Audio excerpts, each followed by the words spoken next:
Maraming mga pinapangambahang bagyo ang tao sa buhay. At hindi lang yan yung bagyo na may dalang ulan o hangin. Ang isa sa mga pinakamalulupit ng bagyo ng buhay is a financial crisis. Yung dumating ang sobrang pangangailangan mo ng pananalapi pero wala kang magastos, wala kang mabunot o mahanap. To keep on living, we keep on spending. Therefore, to keep on living, we have to keep making money. Dapat ang tao lagi naghahanap buhay, kumikita, gumagawa ng paraan habang siya ay kumakain, gumagastos, at gumagamit ng maraming mga pangangailangan. Salamat o Diyos dahil kayo pinagmumulan ng pagpapala, kayo ang nagpapatibay sa amin, naghahanda upang humarap sa iba't ibang uri ng bagyo ng buhay. Nawa patuloy mo kaming turuan sa hiwaga ng kapangyarihan ng mga bagay na ibinibigay mo sa amin tulad ng karunungan, kaalaman, galing, husay para kami makapaghanap buhay. Ituro mo sa amin, Panginoon, ang isang karunungan ukol sa pananalapi na nakaugat sa iyong salita. Maunawa namin ang kalooban mo dito, maipamuhay namin, makinabang kami at kayo ay malugod. Patawarin niyo po kami sa aming mga kasalanan, linisin kami sa aming mga karumihan, O Diyos. At ngayon, humihingi kami ng pagpapala nyo, kaliwanagan, karunungan, pagtutuwid, pagpapalakas sa amin. May you empower us with your words. Father, we commit this time to you, asking you to be the speaker. Walk in our midst, heal us, empower us, teach us, and protect us from lies and falsehood. In the name of Jesus, your Son, our teacher and healer, we pray. Amen. Keep making money. Dapat ba yung pinag-uusapan ng mga mananampalataya? Dapat. Sabi po ng pinakabarunong na lalaki sa balat ng lupa, si Solomon, sa Ecclesiastes 10:19, money is the answer for everything. Maaaring isang pagmamalabis or exaggeration, but of course, very, very true. Napakaraming mga pangangailangan, suliranin na natutugunan, nasasagot, nalulutas ng pananalapi. It is not money, but ungodly love for money that is condemned in Scripture. Hindi galit ang Biblia sa pera, ang galit ng Biblia ay sa pag-ibig sa pera na nagiging bunga para or dahilan para tumalikod ang tao sa Diyos at sa kanyang kapwa. Spirituality should not deny money nor money making because money buys many good things and money enables us to maximize the benefits of life. Godly people are to be fruitful money makers and money multipliers. Sa katuroan mismo ng Panginoong Hesus ay napakalinaw niyan.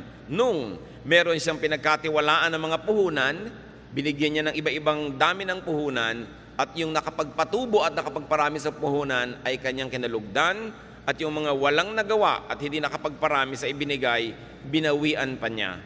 Matthew 25:28-29.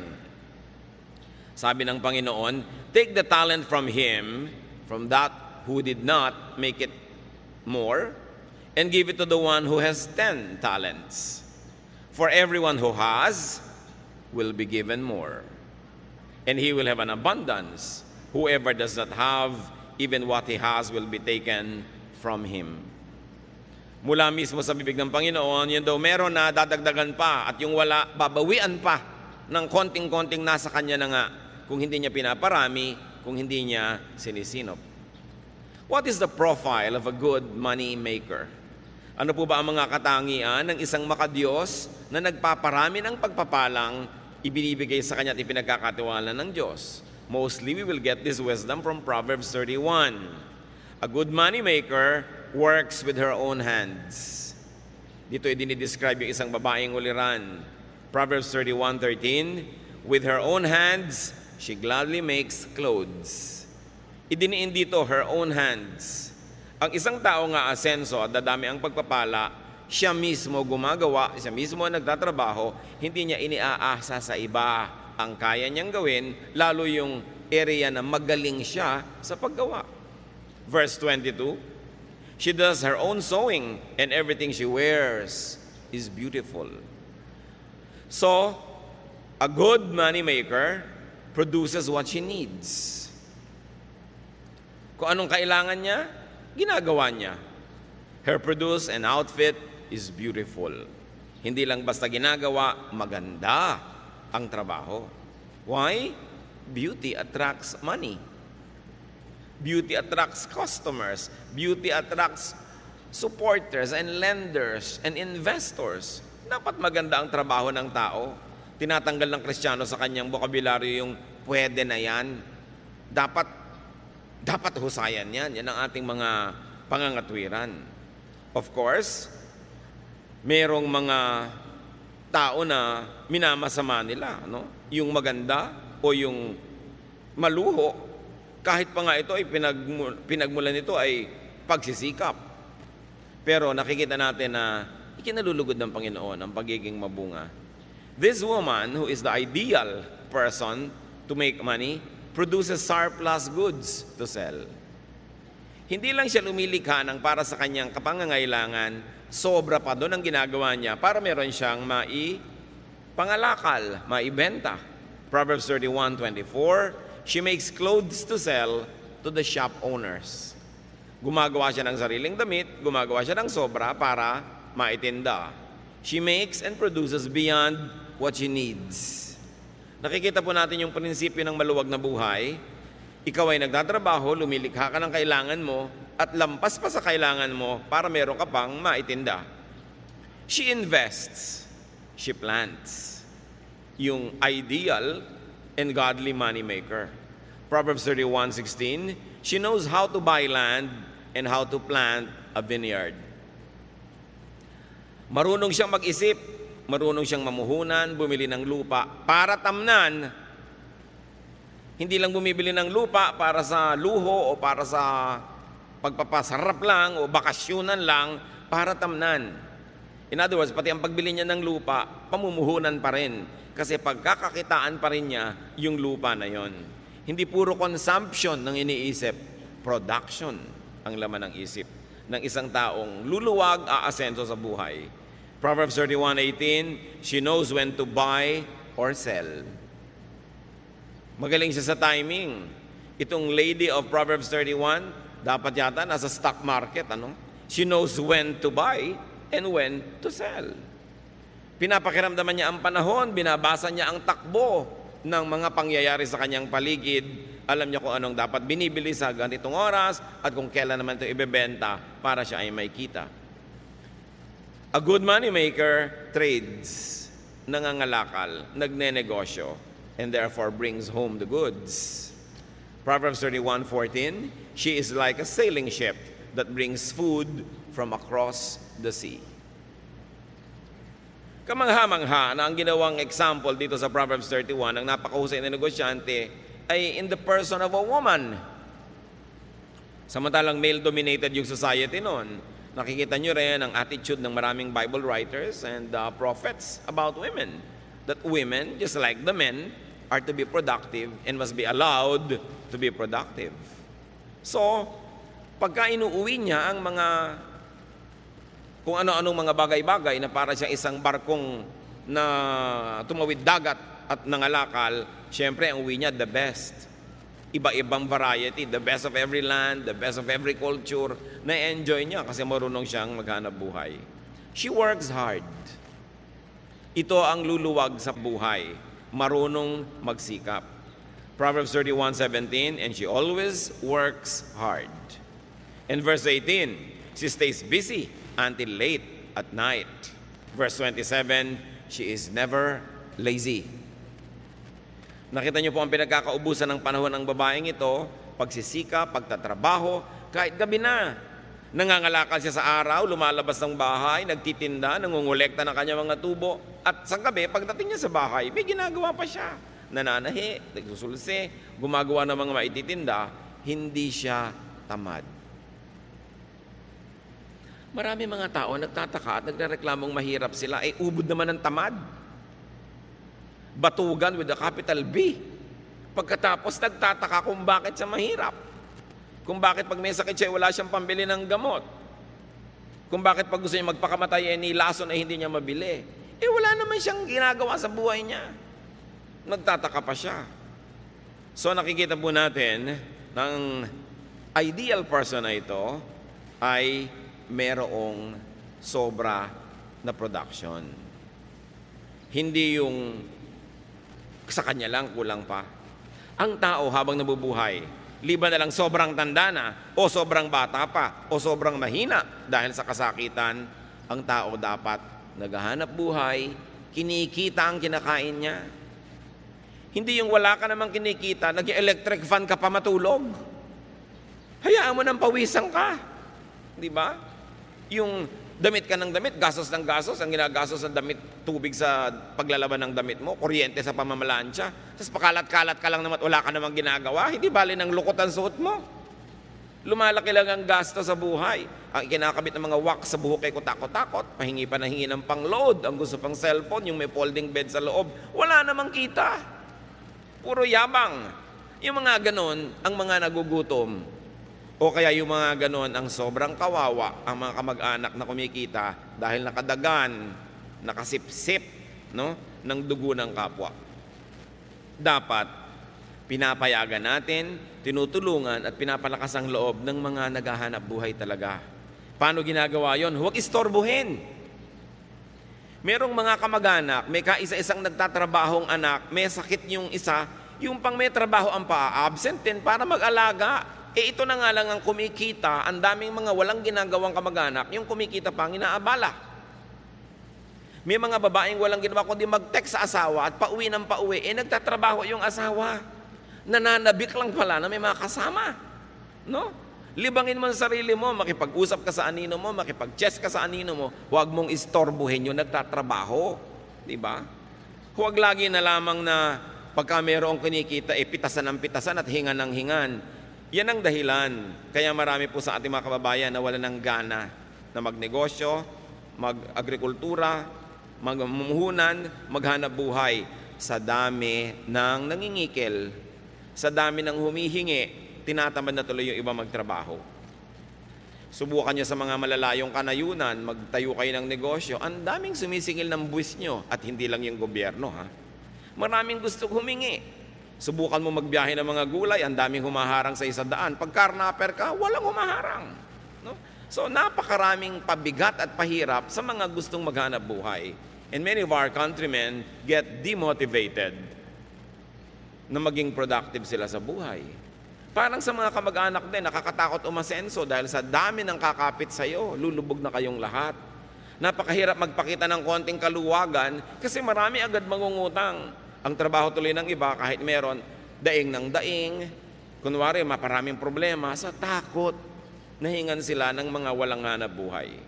Balikan natin itong babae na ito, na kinakatawan din ang sino man, lalaki man yon, na marunong maghanap buhay. She is positive. Sabi ng Proverbs 31:25, she is strong and graceful, as well as cheerful about the future. Yung cheerful about the future is translated by other versions as she can laugh at the days to come. Magaan siyang kasama, ng palangiti, maganda ang bukas ng mukha, at maganda ang pananaw tungkol sa kinabukasan kasi may naipon. Strength, grace, and cheerfulness are her hallmark. Why? Because she has enough. And not only that, those attributes are also attractive in business. Siyempre, ang gusto mong kadil sa negosyo ay yung masarap, magaan. Hindi yung lagi na lamang parang dinadaganan ng mundo ang problema niya. Ayaw mong nasa paligid ng ganitong tao.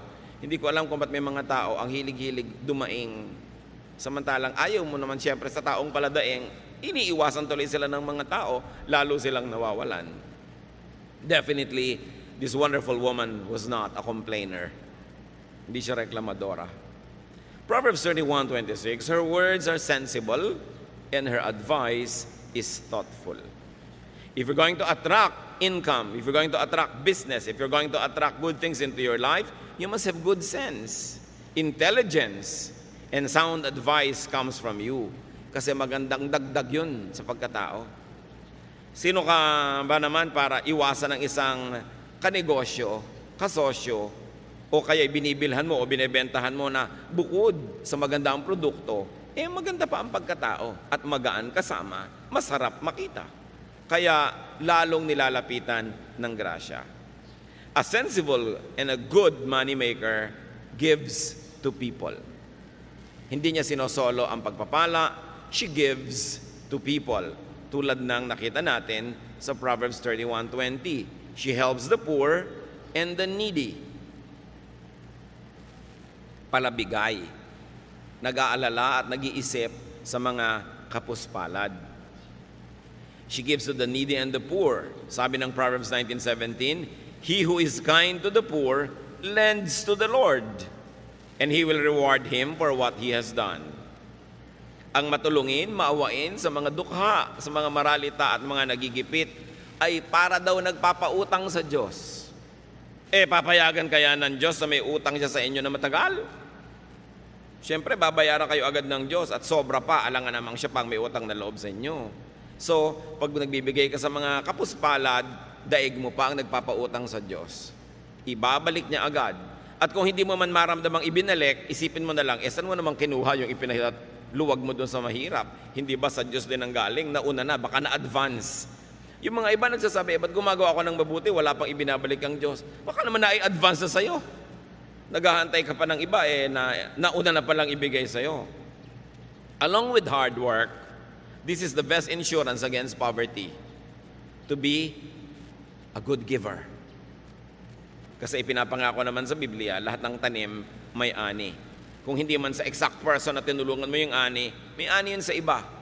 O kaya kahit wala ka pang anihin, saan mo naman kinuha yung tinanim mo? Again, na-advance na yon.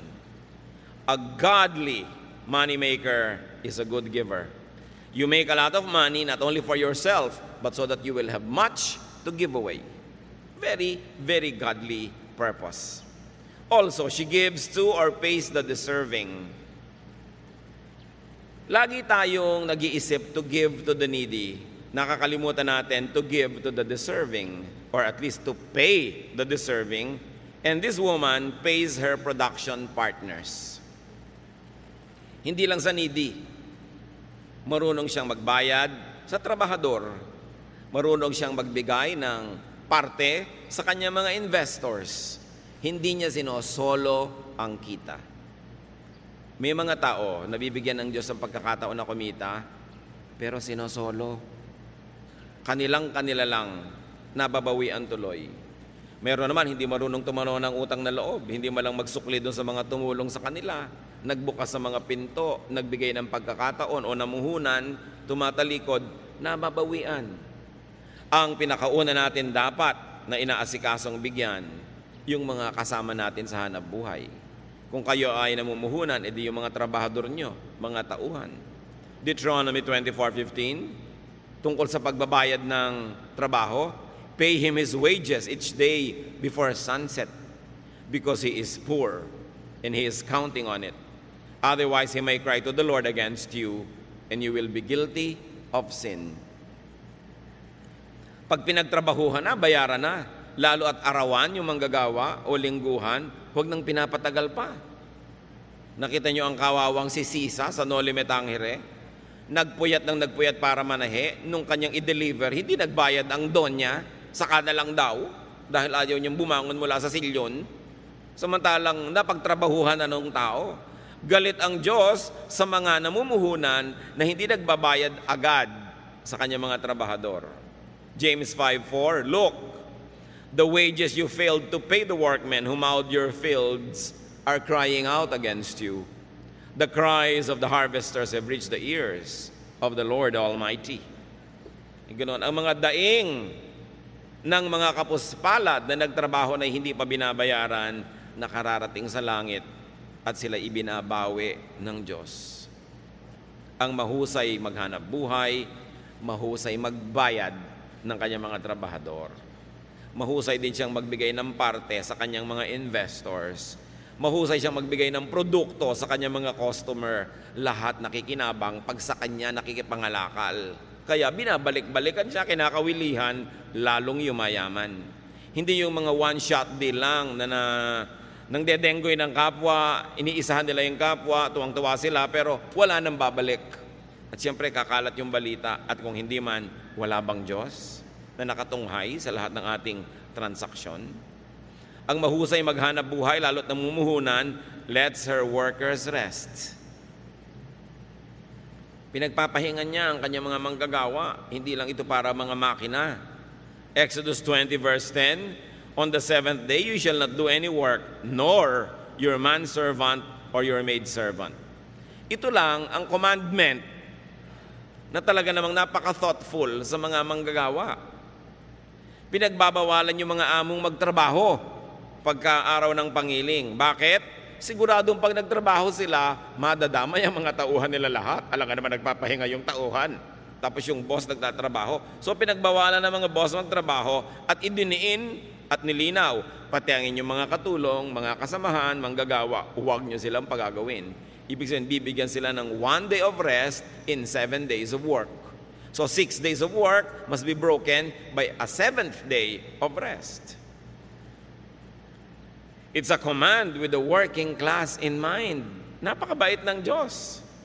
Marami pong mga nilikhang mga Diyos at Diyos-Diyosan ng iba't ibang mga kabihasnan, makamayaman lang. Puro mga pang-uuto at panggigipit sa mahihirap ang katuruan ng relihiyon.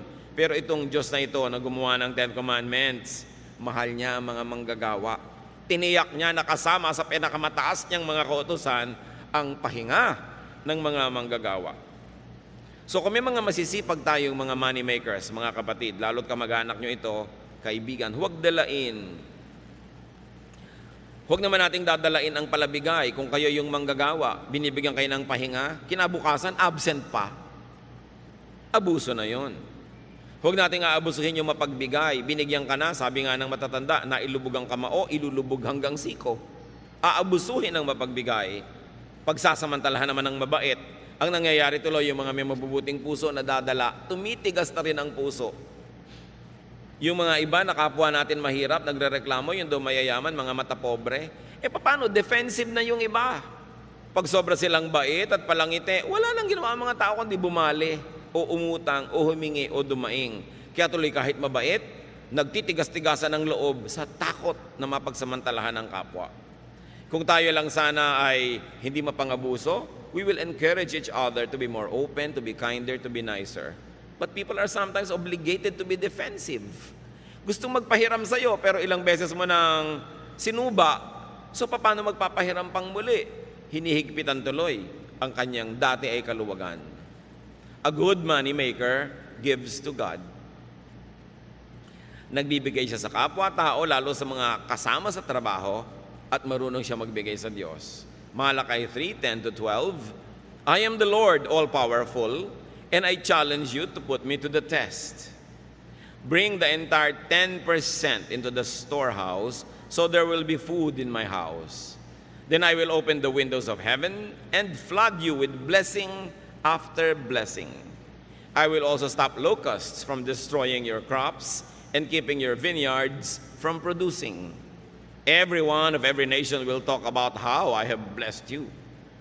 Yan ang pangako ng Panginoon. Sabi niya, ako na makapangyarihan sa lahat. Subukan ninyo ako. Buong-buo ninyong dalhin at ipagkaloob ang inyong ikapu. At nang mayroong magasto sa aking tahanan, nang may resources. Sabi niya gano'n, tingnan ninyo. Kung hindi ko buksan ang bintana ng langit at pabahain sa inyo ang kutakot-takot na pagpapalang wala kayong pagsisidlan. Sabi sa mga nagtatanim at nag-aagrikultura, hindi ko papayagang sirain ang mga kulisap ang inyong mga tanim. Pabubungahin ko ang inyong mga itinanim at hindi ko hayaang malaglag ang mga bunga nito nang wala pa sa panahon. Pag-uusapan kayo ng lahat, pagtatakahan kung bakit blessed na blessed kayo. Pero ito lang ang sikreto, sabi ni Yahweh, give the entire 10% into the storehouse. Siyempre, may mga nagtuturo namang Old Testament na yan, hindi na yan uso. Pero ang dami-dami mga batas at kautosan sa Old Testament na pinaiiral din nila. So pinipili. Kung ayaw lang talaga, ayaw. No? Pero pag gustong sumunod, gusto. At yan ang isang sikretong bunyag na bunyag naman. Sabi sa Luke 6:38, give and it will be given to you. A good measure, pressed down, shaken together, and running over will be poured into your lap. For with the measure you use, it will be measured to you. Ang ginawa ditong example ay yung pagsusukat at pagtatakal ng mga binhi, mga buto na kumbaga bigas natin, trigo nila, mga grains yan, mga butil-butil. Pag bumibili ka, pag magaling ang pulso nung nagtitinda, ang galing-galing niya maglagay ng mga grains na yan, doon sa takalan, doon sa salop, maluwag pala, maraming air spaces between. Kaya pag tinagtik mo ng tinigtik yun, lulubog ng lulubog. Hindi pa pala puno talaga. Pero sabi ng Panginoon, magbigay kayo at ganun din kayo bibigyan. Tama ang sukat. Tiniktik, niliglig, siniksik. Hindi dinaan sa bilis. Halos daganan pa, tapakan para talagang lumubog, at tapos yung natitirang nakulang na naman, pupunuin na naman. At sabi, hindi lang yon, umaapaw pa. Ganun ang sukat. Tapos malinaw ito mga kapatid, ha? For with the measure you use, it will be measured to you. Gusto nyo pala ganun, siksik, niliglig, umaapaw ang bigay sa inyo ng Diyos, ganun din ang pagbibigay sa Kanya. A good money maker is a good money giver. Because the very spiritual dynamics of receiving is for us to have much more so that we can also give to others, to people, and to the works of God. What is the lifestyle of a godly money maker? Pag makadiyos, pinagpapala, lumilikha ng maraming mga kayamanan, anong uri ng pamumuhay mayroon siya? Sabi sa Proverbs 15:6, the house of the righteous contains great treasure. Malinaw. Pag nalulugod sa iyo ang Diyos, masipag ka, naghahanap buhay ka, at matuwid ang iyong puso, mapupuno ang bahay mo ng maraming mga kayamanan.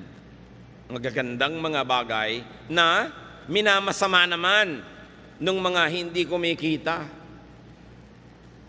Many people who do not make enough demonize a hardworking and a godly planter for his good harvest.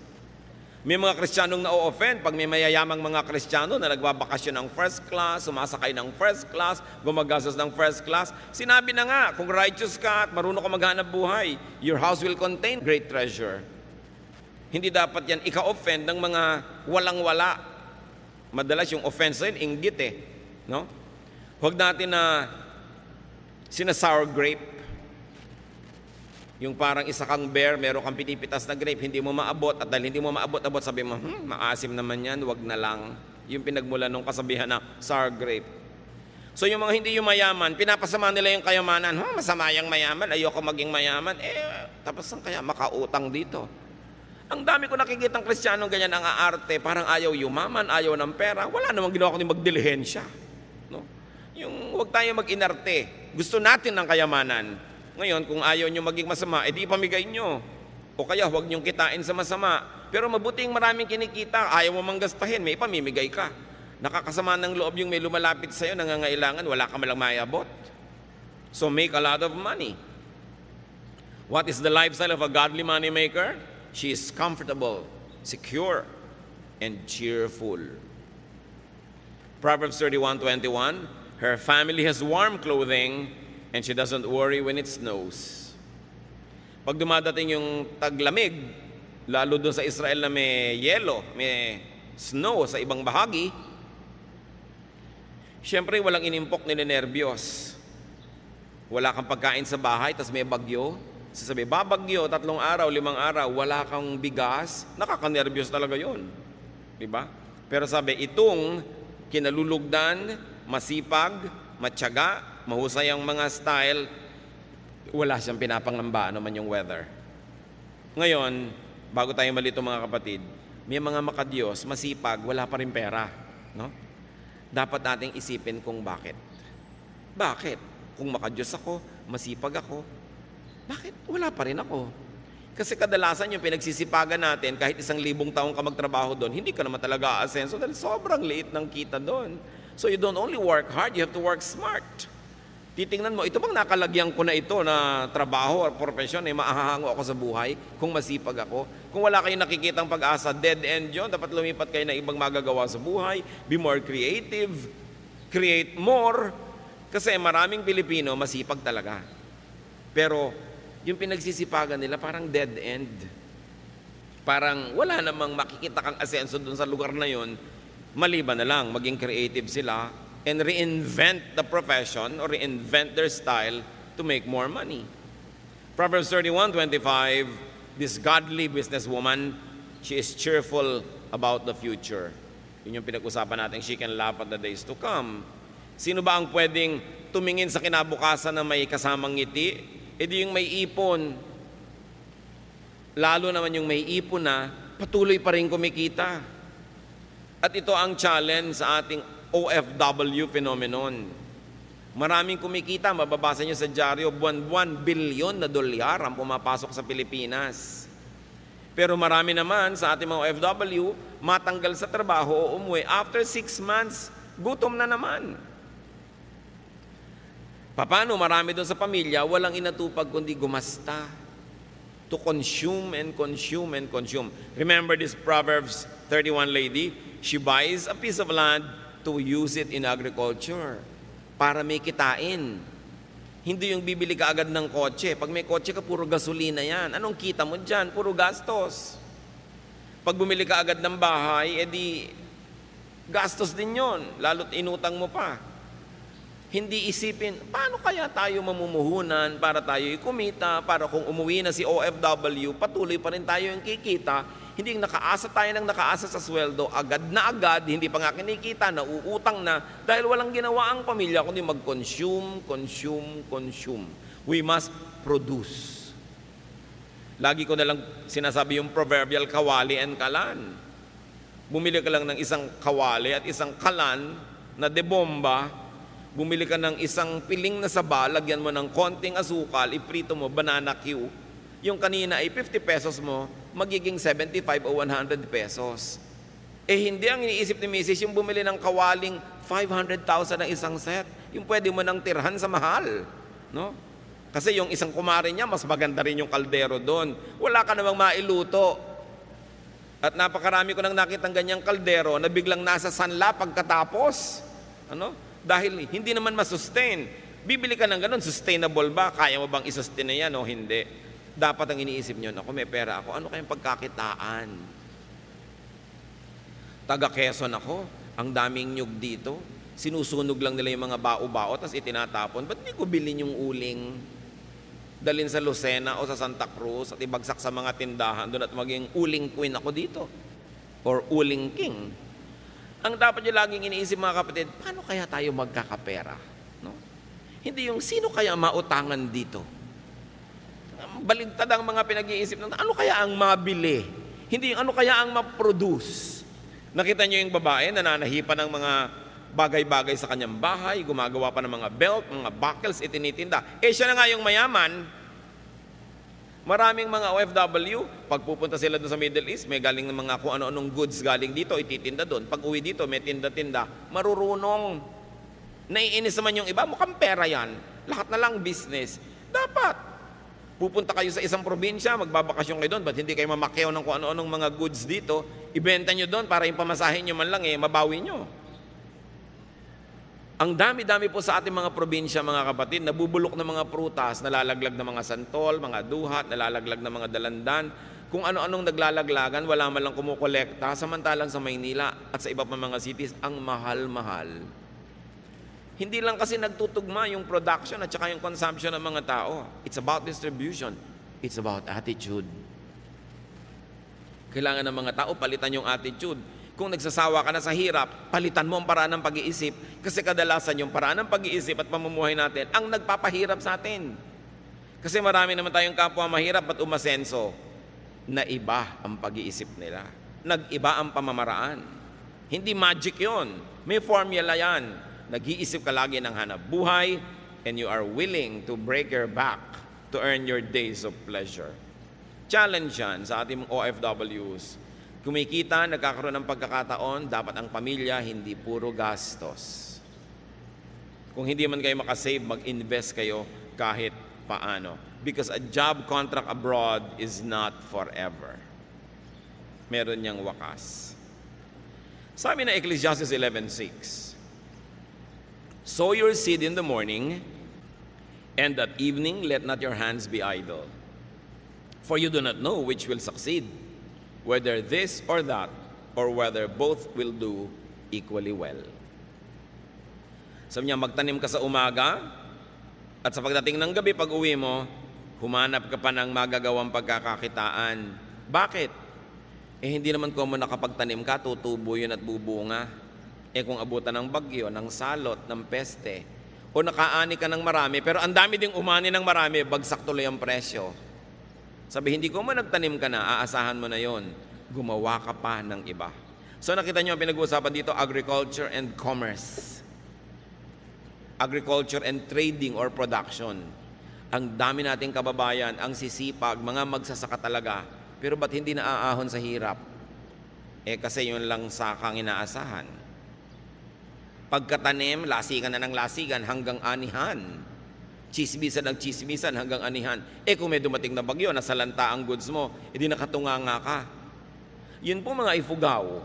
Pagkatanim nila sa mga rice terraces, ang mga lalaki, umaalis sa kanilang bayan, namamasukan kung saan-saan, sa mga mina, sa mga pagawaan, sa mga patrabahuhan. Yung mga babae naman, nagwiwib ng mga basket, ng mga tela, para hindi sila nakatunganga lang, naghihintay ng harvest. May iba silang ginagawa. Kailangan lagi kang may ginagawa. Kasi pag wala ka namang ginagawa, mapalagay ka lang sa chismis o bingguhan o kung ano-ano.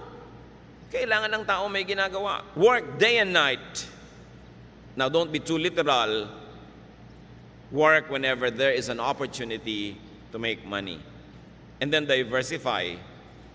But not too much. Marami nag-diversify. Yun ay kinabagsak ng negosyo. Sobrang diversified. Di na nabantayan.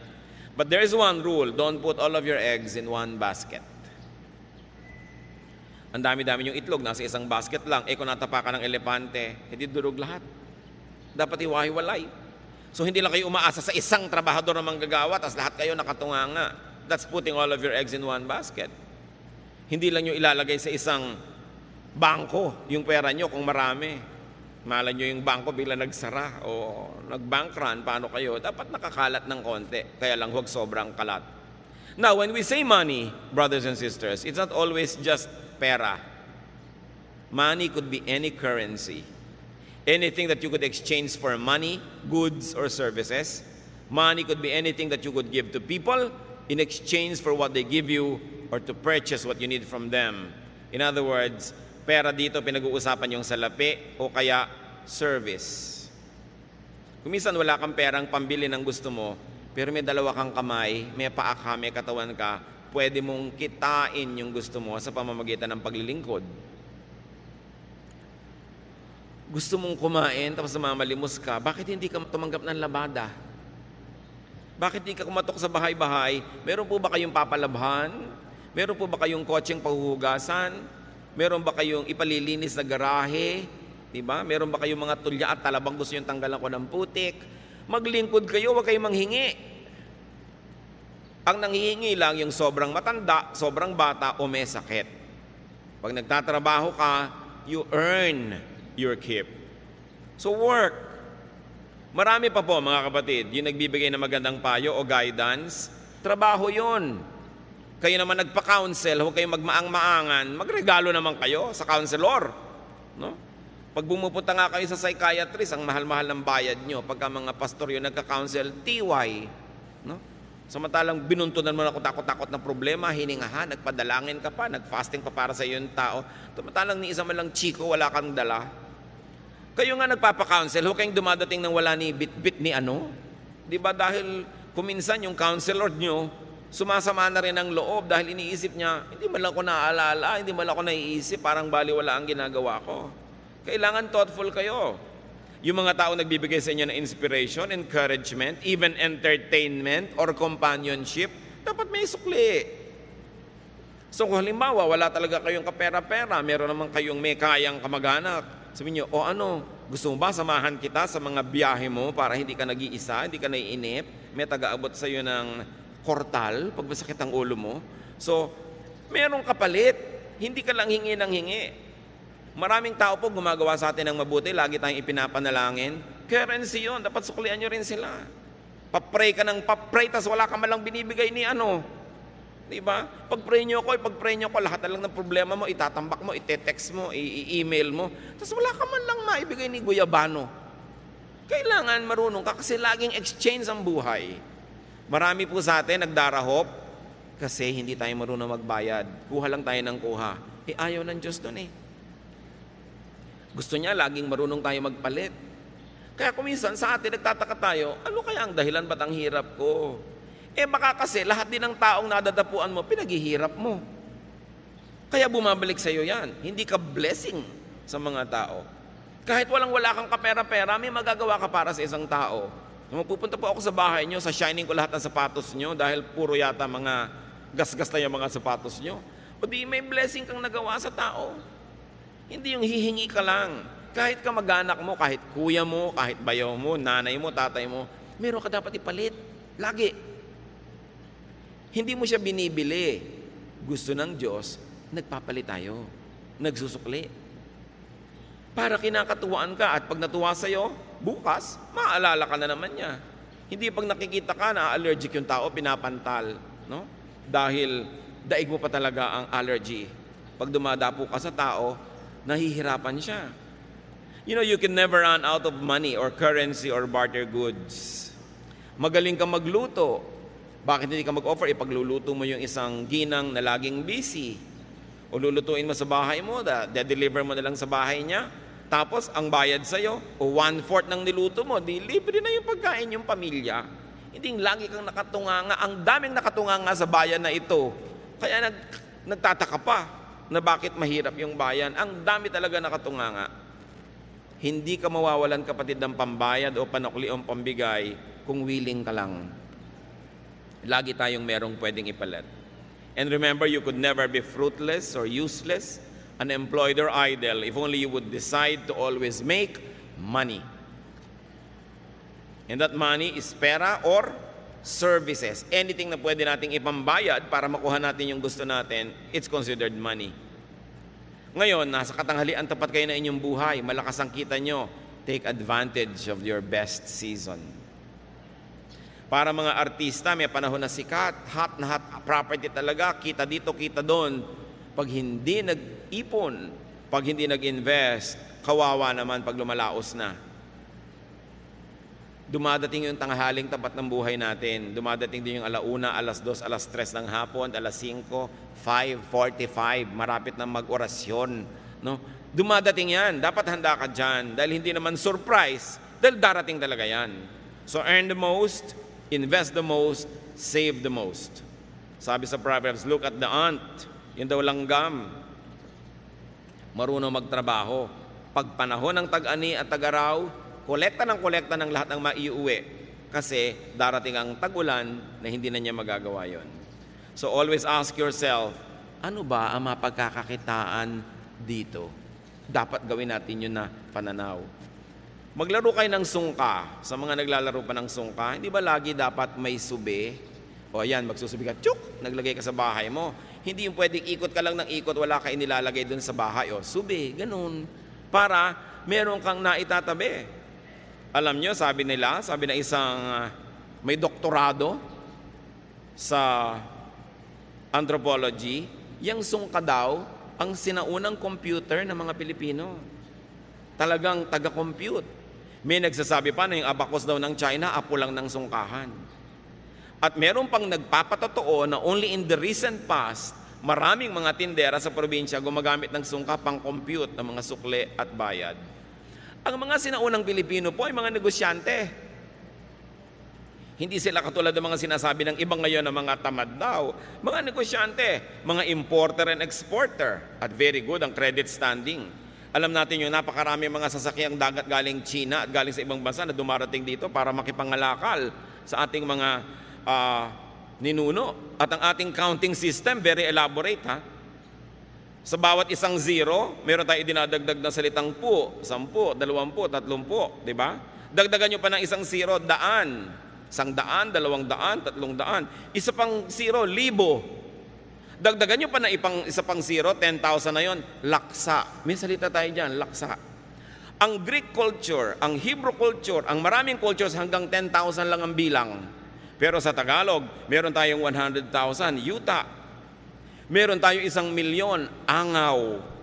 At meron tayong 10 million, kati. Meron tayong 100 million, bahala. At meron pang 1 billion, gatos. Ang daming magbilang ng mga Pilipino nung araw. Di ba? Talagang mahusay magbilang. At sinasabi nila, yung unang pera sa China, kauna-unahan, yung sigay, yung pangsuka natin na shell, dito mga galing lahat. Na napakalaki daw na mga kalakalyang sigay na yan na ine-export natin to China, kaya marunong magbilang yung mga Pilipino, kaya may sungkahan. No? Talagang mahusay mag-count. Nawala yon because of colonialism. Nung inangkin ng mga Kastila, ang mga lupain, pinagtatrabaho lang yung mga tao bilang mga kasama. Nagtatrabaho ka, hirap na hirap ka, sa iyo yung trabaho, doon sa may lupa na kumamkam yung ani. Kaya daang-daang taon na wala ng gana ang tao magtrabaho. Kasi kahit anong sipag ang gawin mo, mahirap pa rin ang ending mo. So ba't ka na lang daw magpapakahirap? Pero dapat na natin baguhin yung pananaw na yon. Nakasama sa ating kabihasnan yung pagbibigay ng kalakal sa iba't ibang tao. Ikaw na lang yung taga-bili, taga-utang at taga-hulog. Kailangan marunong mga lakal. And as you grow old, continue being precious and useful and functional. Your goal, believer of God, is that you should be a lender, not a borrower. Magandang mga pangarap yan at magandang plano sa buhay. Planuhin yung tagapagpahiram, tagabigay, hindi mangungutang. Ano ang pangako ng Diyos sa bayang sumusunod sa Kanya? Deuteronomy 15:6. For the Lord your God will bless you as He has promised, and you will lend to many nations but will borrow from none. Isa dapat yung katangian ng makadiyos na masipag na pinagpapala, nagpapahiram pero hindi nang hihiram. Nagbibigay, hindi nang hihingi. Yan ang magandang goal. Hindi yung paggising sa umaga ang hinahanap sinong madidilihensyahan. Mga manginginom na iinom lang ng alak humihingi ng kontribusyon sa dumadaan. Ba't di nyo inumin yung tubig sa kanal? Wala pala kayong pambili ng alak. Di ba? Puro pabigat sa kapwa ang iniisip. Mga kamag-anak na pagka may party, mag-iinuman, tas lahat ng kamag-anak nun hihinga ng pambili. Mga ugali na nagpapahirap at nagpapalala sa mga kanser ng ating lipunan. So huwag yung sino kaya ang mautangan o mahingan. Kung kayo mga bata pa hanggang ngayon, mga magulang na bata pa, magplano kayo na pagdating ng panahon, hindi nyo kailangang umasa sa bait ng inyong anak o manugang. Iplano nyo rin yon. Pero yung mga ating mga tatay at nanay na tumanda na nung araw talagang binibigay mo lahat, inaasa mo sa iyong mga anak, abay yung mga anak na yan, dapat talagang top din ang inaasahan sa inyo. Itaguyod ang mga magulang who gave you everything. Pero yung mga nagsisimula pa lang ngayon ng mga maging magulang at bata pa, hindi kayo nakakatiyak pa, itataguyod kayo ng mga anak. Dapat meron kayong isinusubi, kumbaga sa sungka, para rin sa inyong sarili. Kung minsan ang bait-bait ng anak nyo, ang napangasawa, masama ang ugali, o paano yun? Kailangan, hindi mo iniaasa ang iyong pagtanda sa kabaitan ng iyong kapwa, anak mo man yun o manugang. Pero sa mga matanda na ngayon, uso talaga nung unang panahon, lahat binibigay sa anak. Kaya yung mga anak ngayon, matatanda ng magulang nyo, tangkilikin nyo sila ng husto. Ang aking payo ay para doon sa nagsisimula pa lang, na mga bata pa, pwede pa kayong gumawa ng paraan para magsubi, kailangan meron kayo nakatabi sa sarili. Kung pwede kayo may mga insurance policies, meron kayong mga health insurance, para kung nagkakasakit kayo, ang inaatupag nyo lang paano gumaling, hindi yung paano magbabayad. Malakas magpalala ng sakit yung mga bills. Kaya kailangan pinaghahandaan. Sa mga tumatanggap naman ng support, be grateful and thankful and expressive. Don't abuse. Do not choke your helper. Huwag dalain. Sa mga kamag-anak po na inaabutan, binibigyan, tinutulungan, pag dumadating naman yung tumutulong sa inyo, ngumiti naman kayo, maging cheerful naman kayo, hindi binibigyan na nga kayo, daing pa rin at daing, lungkot pa rin at lungkot, siguro para madagdagan ng bigay. Pero ang nangyayari tuloy, nawawalan na ng gana yung umuuwi sa inyo dahil wala ng pleasure. Magagastosan na, makakarinig pa ng problema, mga sumbong, mga daing. Kaya kuminsan ayaw na tuloy kayong uwian. Nagtataka yung mga ibang magulang, ang lapit-lapit naman, anak ko, may kotse, ba't kaya hindi madalas dumalaw? Masarap ba kayong dalawin? Siyempre kailangan, kahit anak nyo yun, nasasarapan din naman siyang dumalaw, hindi puro problema, bigat. Kasi kung minsan sa kanyang office, sa kanyang negosyo, sa kanyang trabaho, sa pamilya niya, sa asawa niya, ang dami na rin niyang problema. Pagdating naman sa inyo, problema na naman. Kailangan, pleasure tayong puntahan because there's a basic human nature. Anything pleasurable, we like to repeat. Anything unpleasurable or painful, we avoid repeating. So pag lagi kayong dinadalaw, alam nyo na yon, masarap kayong puntahan. Pag hindi kayo naaalala at pinupuntahan, baka hindi masarap na karanasan. Tuloy nakapangingibabaw na yung iba nilang problema o katamaran o ibang mga gagawin. Pero kung masarap kayong puntahan, ipaglalaban niya na puntahan din eh. Kaya kailangan, meron tayong panukli. At hindi yun pera, mga kapatid. Yung may babait sa inyo, pero maganda rin yung pakitungan nyo sa kanya, meron kayong sukli. Hindi puro take. At least, when we receive good things from people, we should be fun. And we should be pleasant. Pambaya din yun na napapasaya nyo ang kapwa.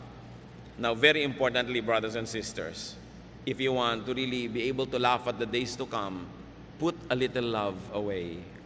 Magmahal kayo, maging mapagmahal, because love is a great currency, if not the greatest. Yung may naitanim tayong pag-ibig sa ating kapwa, hindi na natin sila kailangan palalahanan, maaalala tayo ng kusa. Yung pagmamahal na itinatanim natin, yun ang napakasarap pag namunga. So, while we are alive, we keep on spending. So if your health or age does not prevent you, you must keep making money. Maraming nalulungkot, marami daw compromises ang mayaman, pero hindi ba ang daming compromises ng nangangailangan? So huwag nating masamain ang pera, huwag nating masamain ang paghahanap buhay, ang pag-iimpok, ang pagpapayaman, basta hindi tayo inilalayo sa Diyos at sa ating kapwa. In fact, nagiging kamay tayo ng Diyos sa palatulong sa kapwa kung sobra-sobra ang mga biyaya sa ating buhay. Ama namin sa langit, turuan niyo po kami na siyasatin na aming mga sarili, suriin namin sarili kung bakit kami ay maluwag o mahirap, kung bakit kami ay yumayaman o nagdarahop, kung bakit madaling dumating sa amin ang mga biyaya o hirap na hirap dumating. Ituro niyo sa amin, Panginoon, kung may mga gawa kami, ugali, pamamaraan na sumisira sa aming kayamanan, sa aming pagkakataong mag-impok. At nawa ang ugali namin patuloy naming baguhin, magpabago kami sa inyo para maging mahusay kaming maghanap buhay, mahusay mag-impok, mahusay magparami ng mga blessings na ipinahihiram nyo sa amin, mahusay magbigay sa kapwa at sa inyo, at mahusay din naman kaming magbigay ng gantimpala sa aming mga sarili, sa aming mga kapaguran. Turo mo sa amin, Panginoon, na yung bagyo ng financial need can be avoided or minimized kung nabubuhay kami ayon sa iyong kalooban. Magbulay-bulay tayo mga kapatid, sumandali. Pasalamatan ng Panginoon sa bawat isang tumutulong sa atin financially o nakatulong. Baka naman nakatulong na, nilimot, magbayad-bayad tayo at magsukli-sukli ng utang na loob. At huwag din nating kalimutan na magtanim naman sa iba, magtanim ng pag-ibig at tulong because hindi natin alam kung kailan tayo naman ang mangangailangan ng habag ng ating kapwa. Ama, sa amin pong sandaling pananahimik, kapiling kayo, ituro nyo sa amin ang mga praktikal na bagay para lalo kaming gumaan sa buhay, lumuwag, at makapagbigay pa kami sa aming kapwa at sa iyong gawain. Father, speak to us powerfully as we spend some time with you in silence.